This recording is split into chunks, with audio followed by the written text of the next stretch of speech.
Arecibo, la que en aquel momento fue mi esposa, me invitaba para la iglesia, él la acompañaba a la iglesia, pero a la misma vez combinaba eso con centros espiritistas. Siempre existe, uno sueña con salir bien, porque ya pues cuando uno experimenta cómo te trata la gente, cuando tú estás juqueado en la droga, la desconfianza es grande. Dice, cuando Dios me tenga un lugar donde yo no pueda desprender de todo esto, tal vez le busque, decido ver el caso por jurado, cometo el error, ¿verdad?, de ver el caso por jurado y pierdo el caso. Ya me encontré culpable y la sentencia que me toca es separación permanentemente de la sociedad. Ahí yo comienzo con planes de quitarme la vida a través de una sobredosis. Ahora da comienzo tu programa del narcotráfico al altar por Maranata 911. Gloria al Señor. Dios le bendiga a toda esa linda audiencia que nos ve a través de Maranata TV 911. Esto es tu programa, amén, del narcotráfico al altar. Programa que nos permite, gloria al Señor, compartir con ustedes testimonios, experiencias, vivencias de cada uno de nuestros hermanos que han experimentado. Amén. De tal manera que te demos la oportunidad de creer, de confiar, de que no importa qué panorama usted pueda estar viviendo, qué circunstancia sea la que usted pueda estar pasando, que la mano de Dios no tenga la capacidad de obrar, de cambiar, de transformar y de hacer nuevas todas las cosas. Amén. Así que nos gozamos. Amén. En esta ocasión nos acompaña nuestro hermano Ángel Soto Sáez, que quisiera que tuviera palabras de salud. Usted bendiga, Ángel. Amén, amén. Y Dios le bendiga a la audiencia de Maranata Radio, de Maranata TV, y para mí ha sido un placer, ¿verdad?, estar aquí con ustedes compartiendo mi testimonio, dando por gracia lo que por gracia hemos recibido. Amén, amén. Gloria al Señor. Así que vamos a orar a Dios para que Dios tome el dominio y el control de todo lo que vamos a compartir con ustedes en esta maravillosa ocasión, y que sea Dios glorificándose a través del testimonio de nuestro hermano Ángel. Padre, te adoramos, te bendecimos, glorificamos tu nombre, te damos gloria y honra. Te pedimos, Dios amado, que tú tomes el control de todas las cosas, Señor, y que tu Espíritu Santo nos guíe conforme a tu voluntad, para que solamente tu nombre sea glorificado. En el nombre de Jesús. Amén, amén. Amén. Ángel, ¿qué pudieras compartirnos? ¿Qué pudieras compartir con la audiencia con relación a tu testimonio? A nosotros nos gusta, amén, de alguna manera resaltar la niñez, porque yo creo que la niñez juega un rol muy importante, muy fundamental, sí. En lo que vemos después como resultado de lo que se convierte en la vida de un hombre. Pero yo creo que la niñez juega un rol muy importante.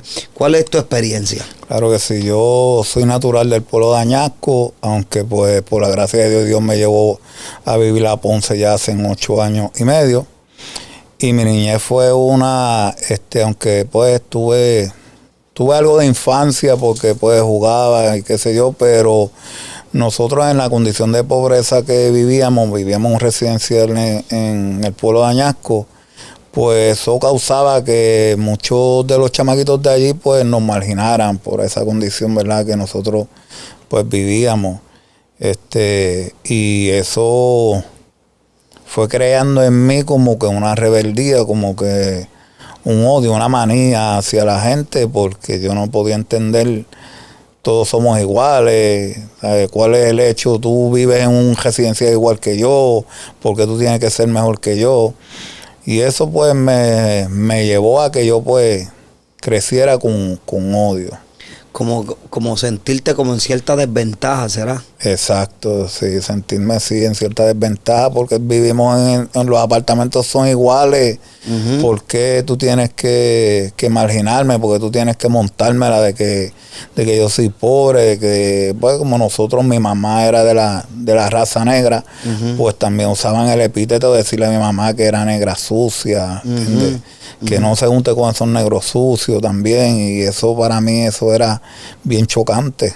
Ok. Que tú entiendes que eso despertó como en ti ese sentido de defensa, de rebeldía. Exacto. De coger apego en contra de, pudiéramos decir, estar a la defensiva, ¿no? Y a la misma vez, pues, aunque el fin no justifica los medios, pero sí me fue empujando como que yo buscara entonces otro tipo de amistades que me aceptaran, no importa en lo que ellos andaran. Okay. Y ahí fue donde fui cogiendo malas amistades, porque en el sitio donde yo vivía, al final del edificio era donde estaba el punto, y yo empecé a poner mi mirada ahí en la gente del punto. Okay. Cómo ellos se apoyaban, cómo ellos se bandeaban por allí, y fui adquiriendo pues ese tipo, como que imitando ese tipo de conducta, y comencé a buscar otro tipo de amistades. O sea que podemos de alguna manera entender que en ese sentido de desventaja, podemos ser en ese complejo de inferioridad, como buscaste como que ese apoyo en los muchachos de la calle y te sentiste como más, como buscar ese apego, ese apoyo, pudiéramos decirlo así. Exacto, así mismo. Y fuiste viéndolos a ellos como una familia. En cierto modo sí, uno los pega a ver a ellos como una familia, porque no te están rechazando. Y lo menos que uno quiere es el rechazo duele. Claro. Aquellas personas que nos están viendo que han sido rechazados saben que eso duele. Y aún aquellos que no han vivido lo que es rechazo, sabe, en algún momento tiene que saber que eso duele. ¿Te sentiste bien marcado por lo que fue el rechazo? Sí, especialmente por lo que decían de mi mamá, ¿entiendes? Por la manera en que se referían a ella en muchas ocasiones. ¿Cómo va desarrollándose Ángel en este panorama o en este ambiente? Estábamos hablando de apenas Ángel siendo un niño. Exacto. ¿Qué edad más o menos tenía cuando comienzas a acercarte más o menos a los muchachos de la... Cuando comienzo a acercarme a ellos, tenía aproximadamente como una edad entre 8 o 9 años. Okay. Que ya yo iba buscando cómo imitarlos a ellos. Ya yo pues los veía, pues que aquel tiempo lo que más se consumía era la marihuana, y yo los veía a ellos y se empecé a sentir como que esa curiosidad de que era pues probar lo que ellos tenían. Y así pues fui coqueteando con la tentación, con la calle, hasta que sin darme cuenta, sin que nadie me la pusiera en las manos, pero yo empecé a consumirla. Me hablaste que te buscaste una perpetua, lo que llaman una perpetua de menor. Sí. ¿Qué cargos fueron los que te formularon? Pues los primeros que yo me cogí fueron unos escalamientos y apropiación ilegal.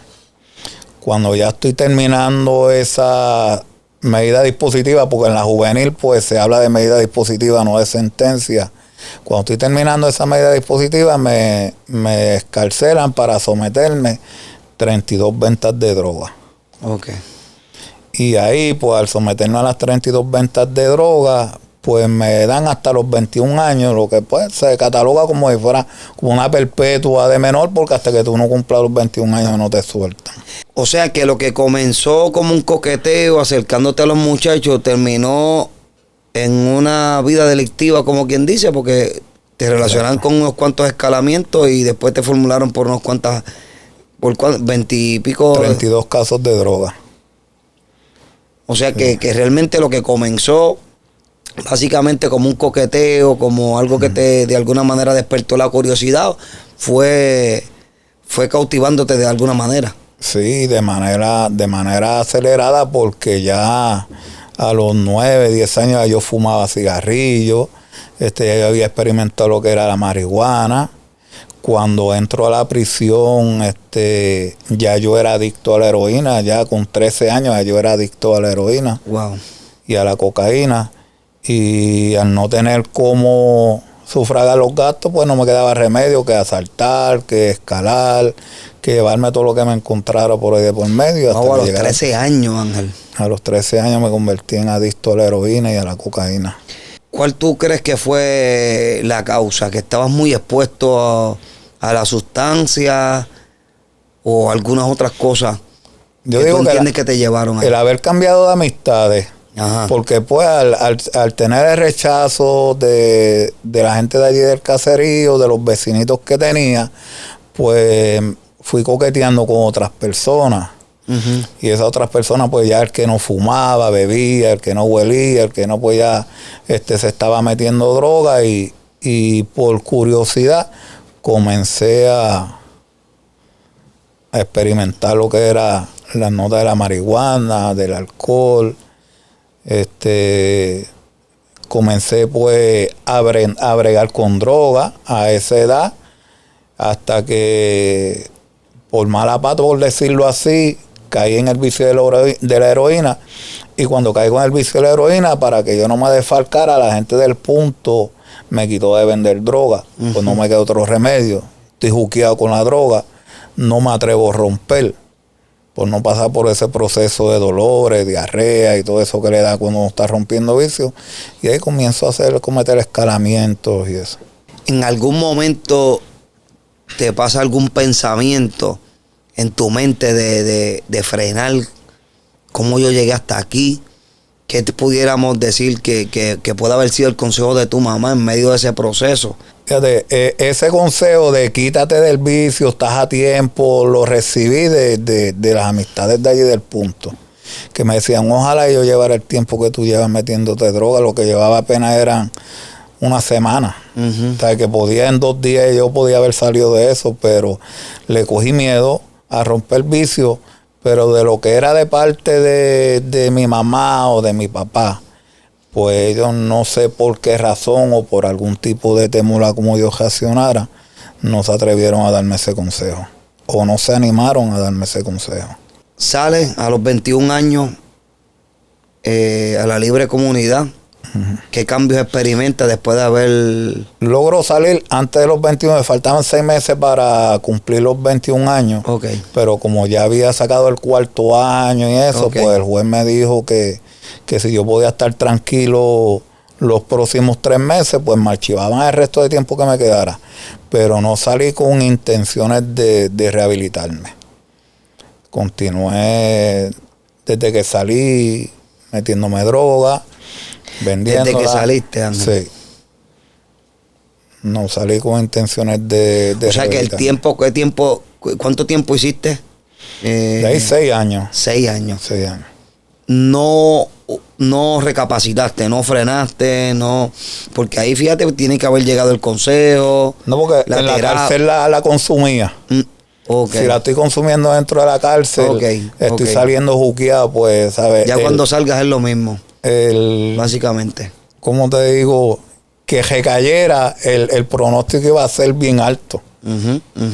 Porque no salí rehabilitado. Ok. Obviamente cuando sale Ángel, sale... A lo mismo.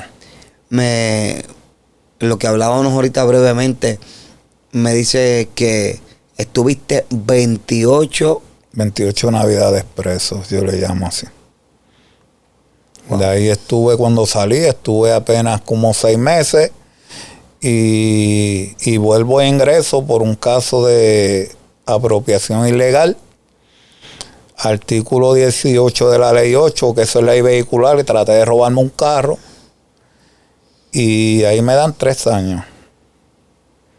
De esos 3 años, pues me va a dar un pase extendido, me dan 12 años por encima, ya van 15. Dentro de la prisión estuve involucrado en un motín en el 97, lo que se llama ahora Ponce Mil, antes se llamaba CCA. Pues ahí yo participé de un motín y me dieron 2 años más por encima, que me la subí a 17 años. De esa hice 9 años y 2 meses aproximadamente. O sea, entraste con una sentencia de un término de tiempo y en la prisión seguiste sumando. Seguí sumando. Porque primero, pues no, cuando no tenemos a Dios, ¿verdad? Uno es bien frágil y uno es bien vulnerable a cometer todo tipo de locura. Dice la Biblia que todo designio del hombre era de continuo al mal. Exacto. Lo que nace de nosotros es desagradable. Nunca hubo un deseo de yo rehabilitarme, nunca hubo un deseo de yo quitarme de la droga, aún estando dentro de la prisión. Ahí dentro de la prisión pues la traficaba, la consumía. Y pues me envolvía en cualquier otro tipo de acto delictivo en la cárcel. ¿Y qué podía esperar cuando yo saliera a la libre comunidad? Si Dios no me tocaba, el pronóstico iba a ser el mismo. Ángel, ya estás entrando quizás en algunos años de edad. Ya quizás no eras el joven que eras antes o el niño que tomó cuantas decisiones. no llega a tu mente el frenar, el recapacitar?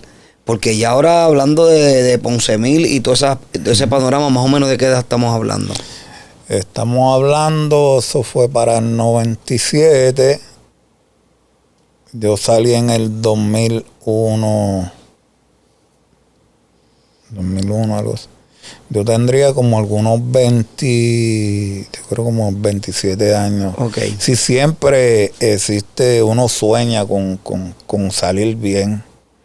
Porque ya pues cuando uno experimenta cómo te trata la gente, cuando tú estás juqueado en la droga, cómo te desprecian, cómo se cuidan de ti cuando ellos saben que tú estuviste preso, la desconfianza es grande.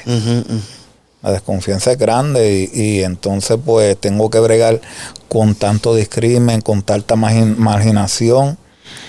Y el deseo de yo hacer las cosas bien inmediatamente se esfumaba. Okay. Al yo ver pues la reacción de la sociedad hacia mi persona. Y cuando tú piensas en quizás de alguna manera recapacita, consideras cambiar, pero al ver tu realidad ya abandona ese pensamiento, pudieras decirle, esta es mi realidad, esto es lo que me toca. Inclusive en una ocasión yo me atreví a decirle a mi mamá, yo estaba preso en la cárcel de Mayagüez y le dije un día de visita, tú vas a tener que acostumbrarte a visitarme en la cárcel de por vida, porque yo creo que yo no voy a salir nunca. Eso era lo que tú pensabas. Fue una puñalada que yo le di a mi mamá en ese momento, ¿verdad? Y ella se fue bien triste cuando yo le dije esas palabras, pero era que yo no veía otro futuro para mí, porque lo que yo duraba sin meterme droga era nada, prácticamente nada, hora o 2 o 3 días. Pensaste que no iba a haber solución para ti, pensaste que ya tu vida no tenía salida, que esa iba a ser tu realidad. Exacto, así mismo. ¿Qué pensaba Ángel? ¿Morir de una sobredosis o quitaran la vida en una institución? O que me quitaran la vida en una institución. Porque yo pensaba que ese era mi futuro, estar preso toda mi vida. ¿Cómo es que Dios trata con Ángel? ¿Cómo es que llega Dios a la vida de Ángel? Siempre Dios tiene personas, ¿verdad? Cuando ya Dios tiene los ojos puestos en ti, porque dice la palabra, ¿verdad? Que Él nos escogió desde antes de la fundación del mundo. Amén. Cuando Él tiene su mirada puesta en ti, Él siempre te envía hombres, mujeres de Dios, ¿verdad? Que te hablen. Y yo recibía muchos consejos, pero me entraban por un oído y me salían por el otro. En una, pues cuando salgo, me voy para Arecibo a vivir. Y en Arecibo, la que en aquel momento fue mi esposa, pues me invitaba para la iglesia. Yo lo acompañaba pues simplemente por acompañarlo. Ya estabas en la libre comunidad, ya habías terminado. Ya había terminado la sentencia de 17 años. Y entonces pues la acompañaba a la iglesia, pero a la misma vez combinaba eso con centros espiritistas. Y visitaba muchos centros espiritistas porque ellos decían que está bien buscarle a Dios, pero también hay que hacer esto por si acaso las cosas fallan por acá. ¿De dónde viene la idea de buscar la oportunidad en ese tipo de religión? Bueno, de la familia de la que fue mi esposa. Sí. Y porque a mí no me interesaba, yo no creía en nada de esa gente, pero ellos pues con tanta insistencia, yo pues iba por complacerlo. Pero después que yo conozco al Señor, pues Dios me fue mostrando muchas cosas de por qué te sucedió esto, de por qué te sucedió esto otro. Y una de las cosas era que cuando yo iba a los centros espiritistas, las brujas le decían a la que fue mi esposa, mira, no me traiga ese hombre para aquí, porque ese hombre es lo que me da un dolor de cabeza. Yo no puedo estar delante de la presencia de ese hombre. Ese hombre me da dolor de cabeza. O sea, no que encuentro Dios tenía decir. Un propósito contigo, Ángel. Exacto. Eso Dios me lo reveló después que ya yo le estaba sirviendo. ¿Y cómo es que Dios trata con la vida de Ángel? ¿Cómo es que Dios cautiva la atención de Ángel después de vivir una vida delictiva donde quizá entrar a las instituciones y salir es algo totalmente normal? Exacto. Hiciste una sentencia de 6, hiciste después una sentencia de 17. Pues cuando yo estoy allá en Arecibo, un día yo estoy discutiendo con la que fue mi esposa y a mí se me ocurre tirarle con una botella de agua. Y yo le digo estas palabras: yo te voy a decir una cosa, ni tú ni Dios me meten preso a mí de nuevo. Primero muerto, yo le dije a ella. Poco tiempo después, yo caigo preso por un caso de escalamiento. En el caso de escalamiento, pues yo me hago de la idea de que voy a salir bien y comienzo a ver el caso por jurado. Comienzo a ver el caso por jurado, pero ahí combinaba lo que era orarle a Dios y hacer oraciones pues de santería y de brujería y todas esas cosas. Pues, pero aún en la prisión, mientras estaba sumariado de esa sentencia de escalamiento, Dios me ponía personas que me hablaran de Él. Gente que soñaban conmigo, donde me veían predicando, gente que me decía: mira, Sae, tú eres bien inteligente, no te hagas preso 2 veces, busca de Dios. Y mi respuesta hacia ellos era: cuando Dios me tenga en un lugar donde yo me pueda desprender de todo esto, porque a eso había que sumarle que yo también estaba involucrado en lo que eran los bandos en las cárceles y participando en lo que eran los lideratos de los bandos. Dice: cuando Dios me tenga un lugar donde yo me pueda desprender de todo esto, yo tal vez le busque. Y ahí decido ver el caso por jurado, cometo el error, ¿verdad?, de ver el caso por jurado y pierdo el caso. El jurado me encuentra culpable. Y la sentencia que me toca es separación permanentemente de la sociedad. Esa sentencia es vida. Esa sentencia yo digo que es la segunda sentencia más grande después de la pena de muerte. Porque tú estás sentenciado a morir en la prisión. Ahí no hay break para tú salir. Ahí cuando me dan esa sentencia, el Departamento de Justicia inmediatamente emite una orden de corrección que a mí me tienen que aislar de la población por la sentencia extrema que me habían dado. Wow. Ahí yo comienzo con planes de quitarme la vida a través de una sobredosis. Y yo pues traficaba, como dije, yo traficaba con droga dentro de la prisión.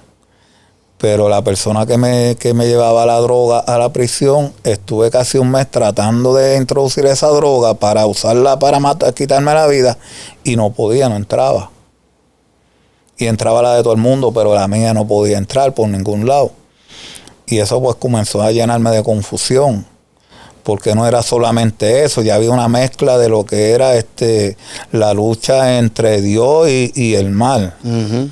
Porque ya yo tenía esa confusión, pero a la misma vez me inclinaba a lo que nunca, a escuchar música cristiana. Y el Espíritu Santo comenzaba a quebrantarme, y yo llorando, escuchando música cristiana. ¿Comenzabas a llorar? Sí, comenzaba a llorar como un nene chiquito. Yo me recuerdo canciones de Lourdes Toledo, de Dani Berrío, ahora yo no me recuerdo, pero era una canción de la prisión, y me hacían llorar bien brutal. Y yo no entendía por qué, ¿sabes?, esa mezcla. Uh-huh, uh-huh. Pues yo digo, pues ya que yo no puedo quitarme la vida, pues entonces voy a comenzar yo a quitarle la vida a otros presos. Que si alguien tenía algún encargo para matar a un preso, pues que me pagaran, y yo lo hacía. Cuando llegó el momento de mi traslado, yo voy para la institución de Guayama, para las máximas de Guayama. Y yo pues voy para Guayama. Ahí yo pues monto mi comité de ejecución y comienzo a matar presos, porque yo decía que yo no iba a salir nunca. Wow. Y viéndolo humanamente, es una sentencia que honestamente tú no vas a salir nunca. Estás sentenciado de por vida. Y yo pues voy para allá, para Guayama, y allá monto mi comité de ejecución. Viene Dios, me pone un gracia con un guardia. Y el guardia me dice: mira, Ángel, yo no sé por qué yo estoy haciendo esto, pero yo voy a hacer algo contigo. Conmigo iban a ser trasladados 2 presos más. Uno iba conmigo para Guayama y el otro iba para la institución del Monstruo Verde en Ponce. Uh-huh. Y le dice a los otros: tú y tú van para Guayama. Y un guardia de corrección no puede cambiar un traslado así como así, y menos con ese tipo de sentencia que yo tenía. Pero, ¿sabes? Los planes de Dios son otros. Cuando Dios se mete, ¿sabes? No es que Dios se mete a violar las leyes, es que Dios mete, ¿sabes? Se mete a cumplir su propósito en la vida de nosotros. Pues, y me dice, ¿y tú vas para Ponce? Yo tenía un clase de cargamento de cigarrillos y de artículos personales que inmediatamente cambié, porque yo era una persona que constantemente me pasaba pensando, planificando maldad. Y yo, pues espérate, pues allá en Ponce, aquello ahí está inundado de droga. Yo voy a coger todas estas cosas que yo tengo aquí, la cambio por la droga cuando llegue allá y me meto el fuetazo y ahí pues me quito la vida. Ahí vuelven nuevamente los pensamientos suicidas. Cuando yo llego al Monstruo Verde, pues había pasado una situación en la población de un paro donde a mí no me dejaron pasar todas las cosas de cantazo, me las iban a dar poco a poco. Y cuando yo llego al módulo, obviamente, pues yo estaba involucrado en lo que eran los bandos, en lo que eran posiciones de liderato.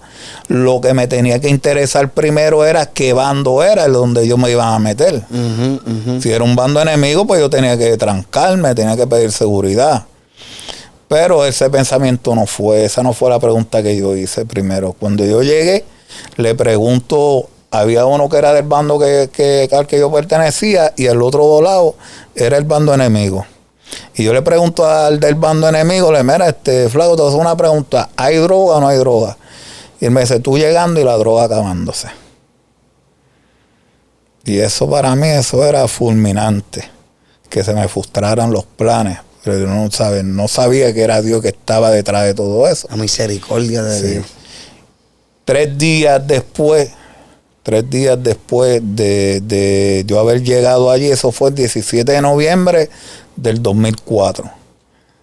20 de noviembre del 2004, yo estoy así en mi celda y yo escucho esa voz que me dice, ¿qué vas a hacer?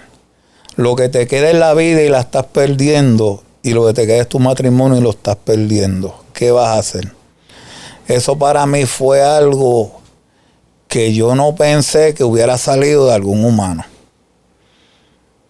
Porque dice Dios Jesús en su palabra, las ovejas conocen mi voz.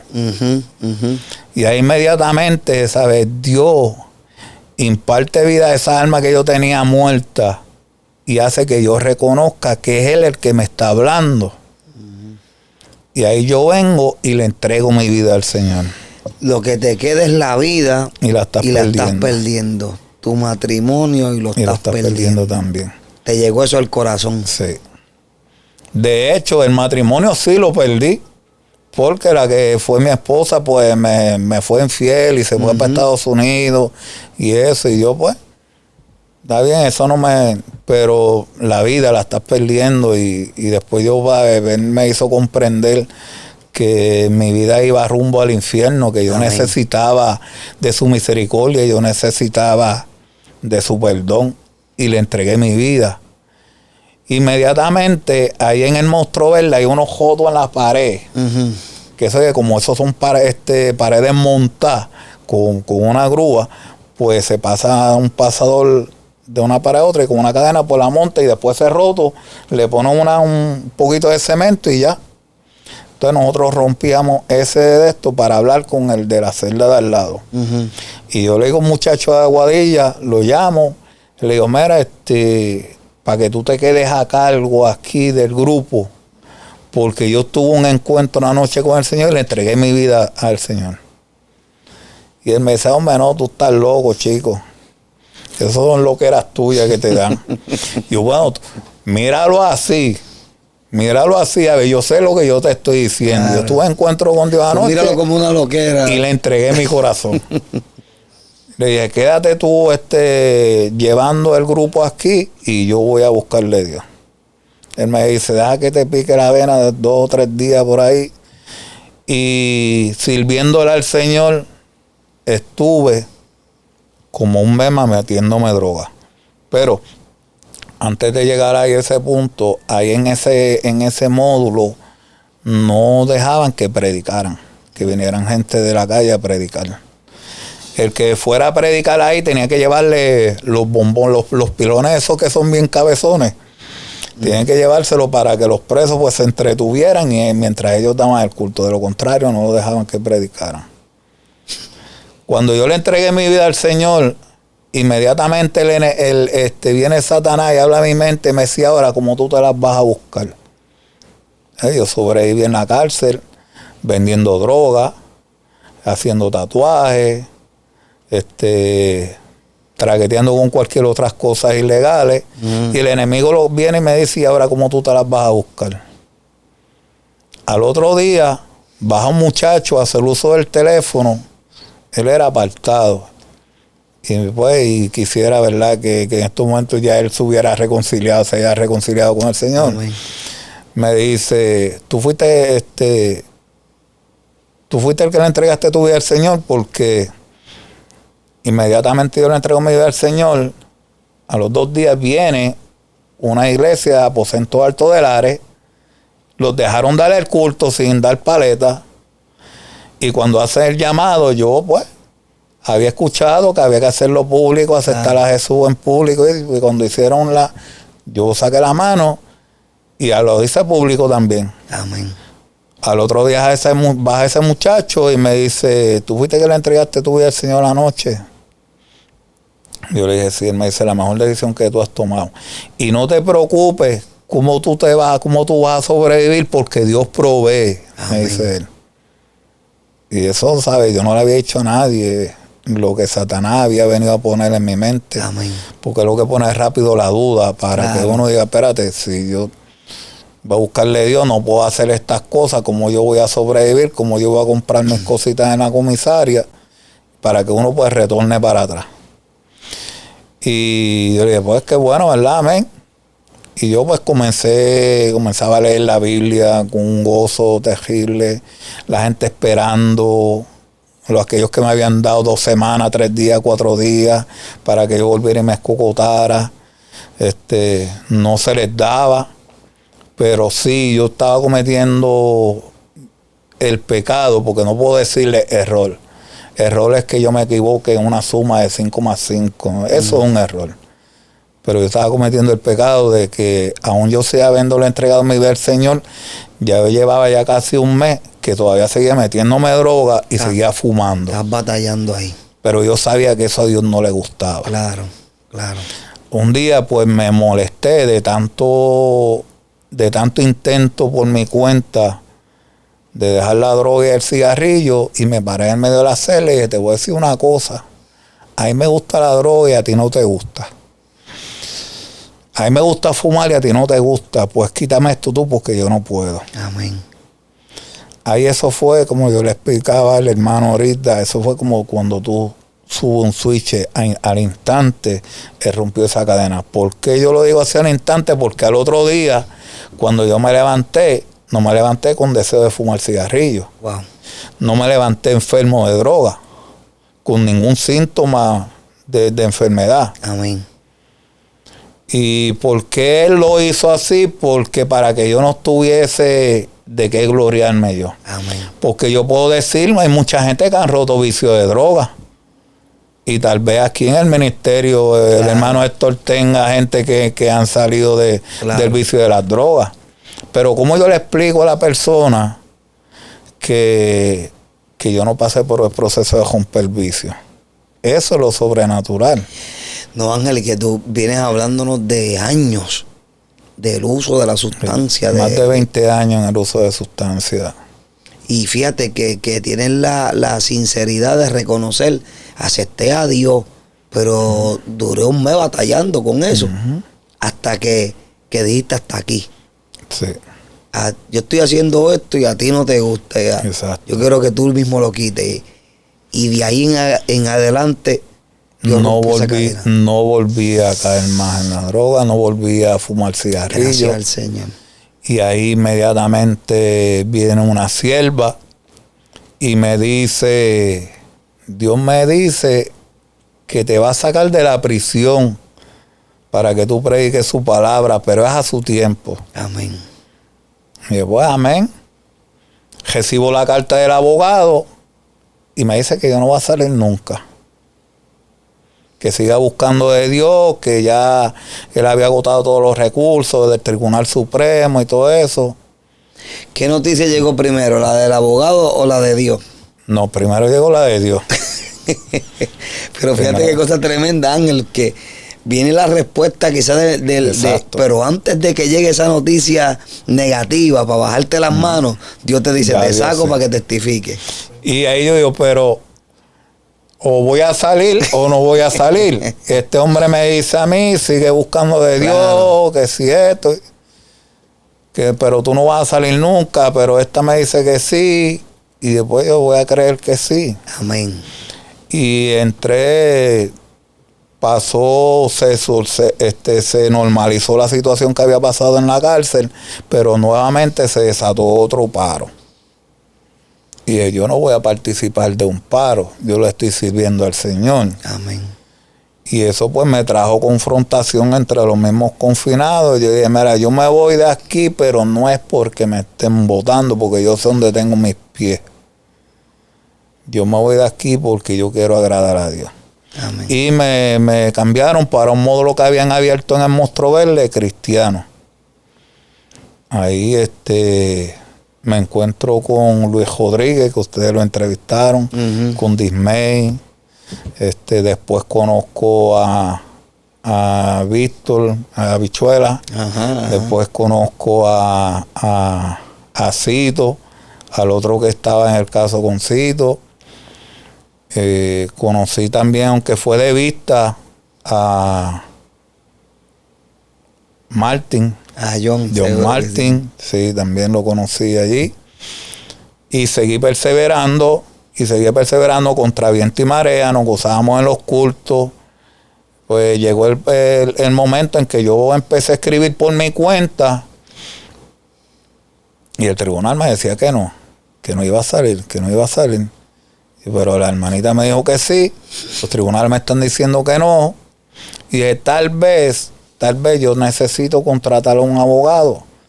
Pero los abogados en esos casos estaban sobre $50,000, $60,000. Y como una persona como yo, que no tengo un recurso, no tengo papá, no tengo mamá, ellos murieron estando yo preso. Wow. ¿Y quién me va a ayudar? Pues ahí le compré la mentira al enemigo de que si yo me ponía a bregar con droga de nuevo, iba a sacar los chavos para contratar a un abogado.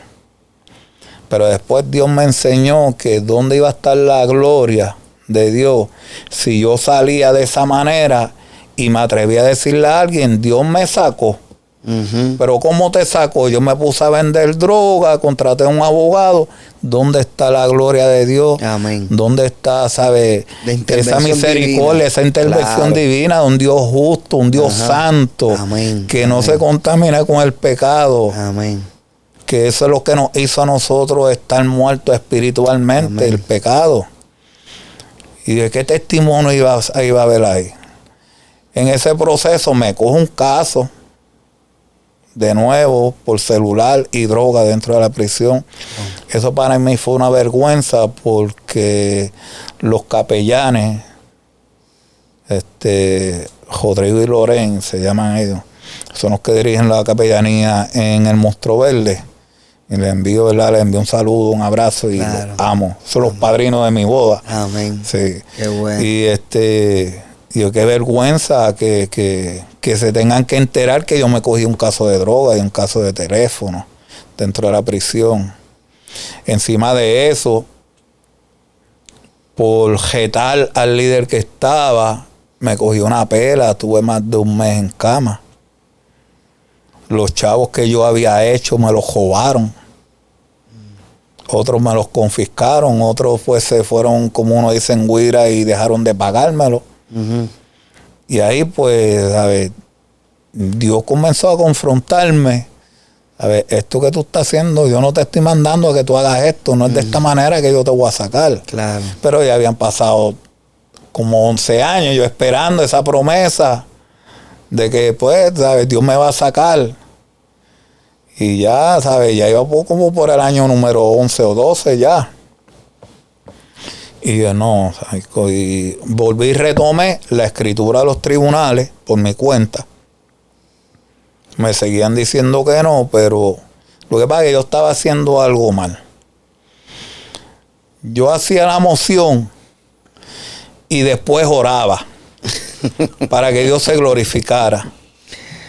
Y a Dios tenemos que invitarlo desde el principio, desde antes de nosotros empezar a hacer nuestros planes, claro, porque Él es el que tiene la última palabra. Amén, amén. Él es el que va a poner las palabras en la mente, ¿verdad? Para que uno las escriba. La lleve a cabo, seguro.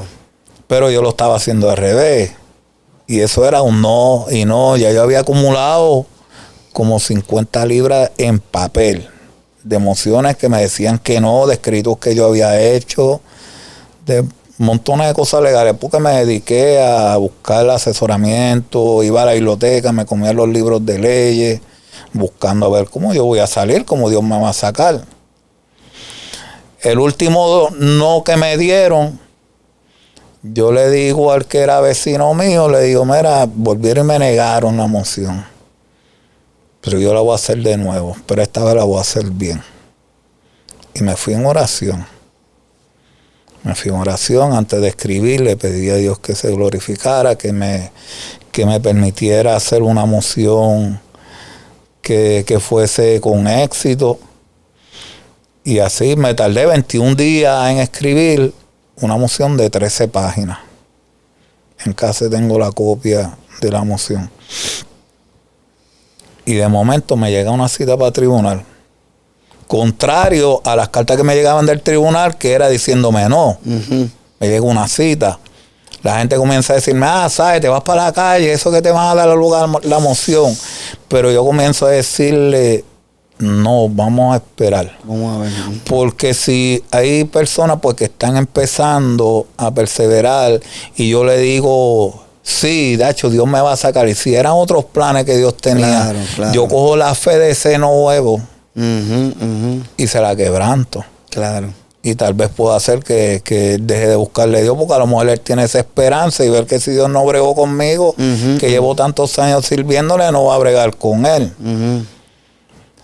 Y llega la cita del tribunal y yo voy al tribunal y en el tribunal la jueza me dice, ¿y su abogado? Y yo, su señoría, yo no tengo abogado. ¿Y qué tú vienes a buscar aquí? Y yo digo, pues mire, su señoría, y comienzo a citarle parte del escrito que estaba en la moción, y viene la fiscal, ¿verdad? Que la fiscal vela por los intereses del pueblo. Uno dice que sí, pero la fiscal dice que no, y la fiscal dice, su señoría, pero que esto es así, así. Yo, bueno, ella tiene razón en eso que ella está diciendo, pero en la página tal dice esto así, así. E inmediatamente la jueza dice, se le concede lo que usted está pidiendo. Y yo, pero vuelve de nuevo la fiscal y hace objeción. Y yo vengo y le digo, ella tiene razón en esto que está planteando, pero también aquí en la moción dice así, así, así, así. Y la jueza por segunda vez me dice, se le concede lo que usted está pidiendo. Ahí viene la fiscal, pues no le quedó otro remedio. Y me pregunta así calladito, me dice, ¿tú estás cumpliendo sentencia por otro caso? Y yo le voy a hacer claro, licenciada, yo tengo 1 año y 6 meses por droga y teléfono. Y dice, pues a lo mejor vas a tener que hacer eso. Pero una sentencia que tenía, eran 3-0, porque esa era la sentencia que yo tenía, no era 99 años, era 000. Pues ella viene y le pone el número 12.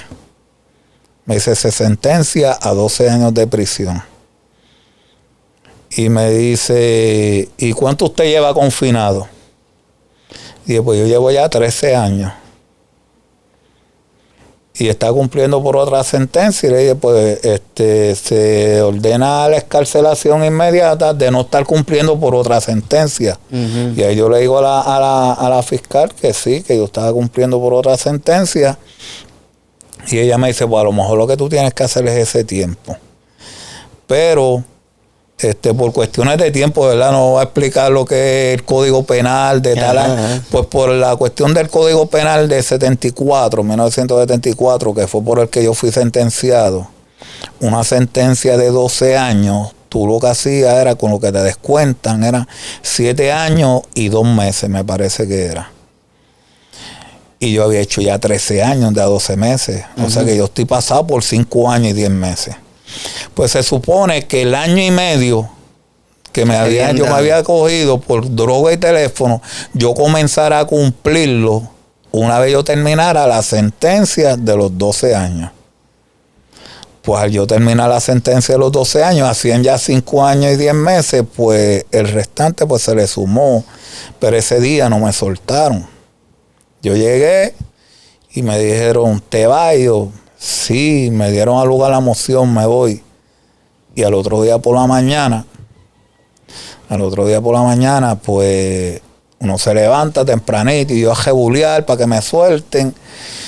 Y los guardias me dicen, no te podemos soltar. Yo, pero ¿cómo no me pueden soltar? Hasta que no vengan los capellanes. Y eso ahí, ¿sabes? Me fui a la carne porque me molesté, me airé. Pero era que yo no sabía que los planes de Dios era para traerme a vivir aquí a Ponce. Claro. Pero yo soy de Añasco. Y entonces, pues, la cuestión era que cuando yo estaba en la prisión, yo veía los cultos. Y veía los cultos de la iglesia a la que yo pertenezco, que es la iglesia bautista de Glenview. Pero mi pastor es bien tranquilo. Cuando yo le entregué mi vida al Señor, los cultos que iban a la cárcel eran pentecostales. Amén.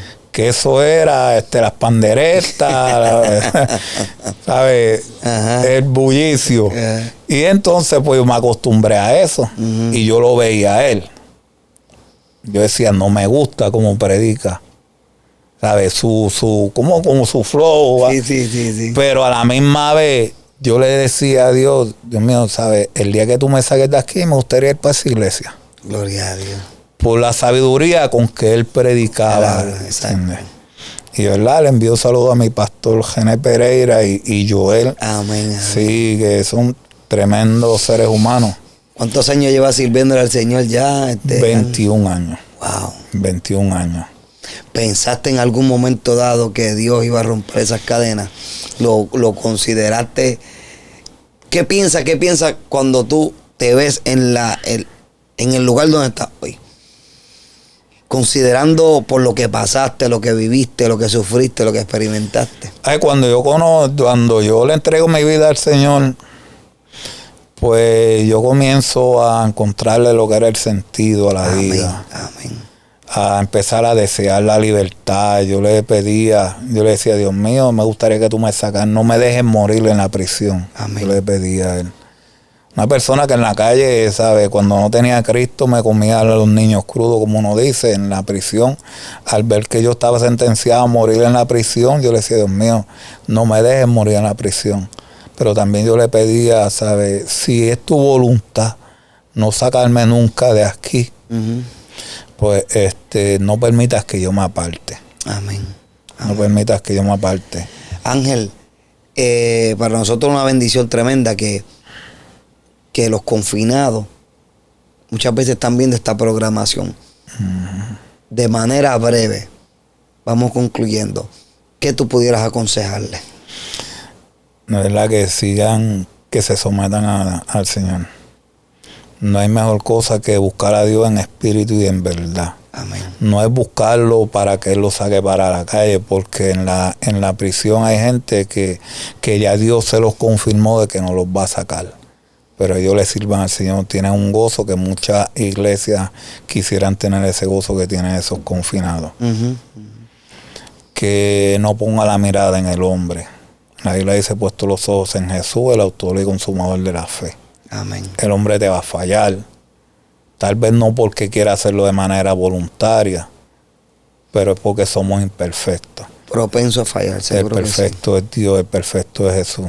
Amén. Y busquemos, ¿verdad? A ese que se despojó, como dice en el libro de Filipenses, que siendo igual a Dios, no estimó ser igual a Dios como cosa que aferrarse, sino que se despojó a sí mismo. Tomando forma de siervo, hecho semejante a los hombres, se humilló, dice la palabra, hasta lo sumo. Amén. Al extremo de que él, siendo el Rey de Reyes, Señor de Señores, le lavó los pies a Pedro y a los discípulos. Amén. Amén. Cuando lo crucificaron, como dice la palabra, no, enmudeció. Amén. Se hizo una llaga por nosotros. Aceptó que le clavaran una corona en la cabeza. Aceptó que le clavaran los pies, las manos. Se vació, su sangre se vació de ese cuerpo y toda fue absorbida por la tierra para limpiarnos de nuestros pecados. Y si ponemos la mirada en ese, amén, que murió pero que al tercer día resucitó, amén, no vamos, ¿sabes? No nos va a dar el deseo de retroceder. No hay cadena, no hay que resista ese sacrificio. No hay vicio que resista ese sacrificio. De verdad que no. Amén. Y hoy en día estamos perseverando en la iglesia, ya para 8 años y medio, que hace que Dios me sacó. Llevo 7 años y medio de casado con mi esposa, Yanni González. Qué bueno. Y casualmente, o propósito de Dios, ambos somos abuelos, tenemos una nieta en común. Qué bueno. Y Dios nos juntó. Qué bueno. Y tenemos una nieta en común.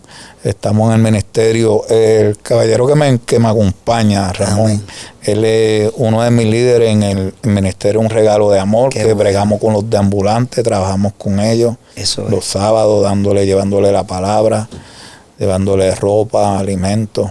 Qué bueno. Y precisamente hoy, cuando veníamos para acá, entramos en Bayamón, que teníamos una encomienda de traerla a la clínica Hope, okay, que es una clínica de personas que van ahí, mujeres que van ahí que no quieren abortar, o que tienen pensado abortar, pero ellos les hablan, okay, para que no aborten. Amén. Y veníamos a traerle, ¿verdad?, unos suministros a ellas ahí, porque eso es un ministerio bien bonito también. Ellos claro, son cristianos también.